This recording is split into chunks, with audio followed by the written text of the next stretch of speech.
આજે ભાજપના સ્થાપના દિને અમો કર્મસ્થ કાર્યકરો અહીંયા ભેગા થયેલા અને 6મી તારીખે ઘેર ઘેર ચલો અભિયાન માટે જે ધ્વજ લગાવવાના હોય બધા એ અનુસંધાને બધા એકઠા થયેલા.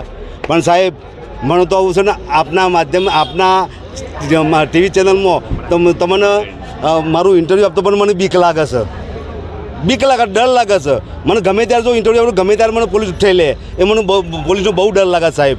કાં અમારા અહીંયા બધા કાર્યકરોની સમક્ષ જો આ એક નાગરિક વરિષ્ઠ નાગરિક કહેવાય, જે ધારાસભ્ય શ્રી વરિષ્ઠ નાગરિક કહેવાય આપણે બંદર તાલુકાના, એ પણ જો પત્રકારને જો કદાચ એવું વર્તન કરતા હોય તો મારા કાર્યકરની હું દશા હોય સાહેબ. એટલે આપને આવું તો સાહેબ મને ડર લાગે છે. આપણા ટીવી ચેનલમાં મને ઇન્ટરવ્યૂ આપતા પણ ડર લાગે છે. પણ અમે ભાજપની સાથે જ છીએ, ભાજપ સાથે જ રહેવાના, પણ ઉમેદવારની સાથે નહીં.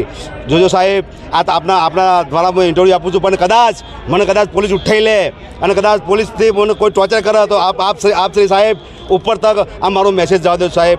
હું આ તમને આટલું મારી બે હાથ જોડીને મારી નમ્ર વિનંતી છે કે મને ડર લાગે છે. કામગીરી શું આપી છે, શું કરશો કે નહીં કરો?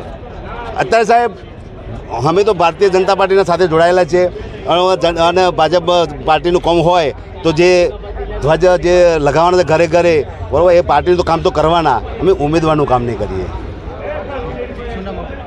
મકવાના કારું છે. ભાજપના સ્થાપના દિવસે હિંમતનગર સંગઠને મિટિંગ બોલાવેલી ધ્વજને એ બધું વેચવા, પરંતુ અમારા ધારાસભ્યએ પત્રકારોનું તથા કાર્યકરોનું અપમાન કર્યું છે. એ આ કાર્યકરો સહન નહીં કર્યું. પાર્ટીનું કામ કરી પણ ઉમેદવારનું કામ અમે કરવાના નથી.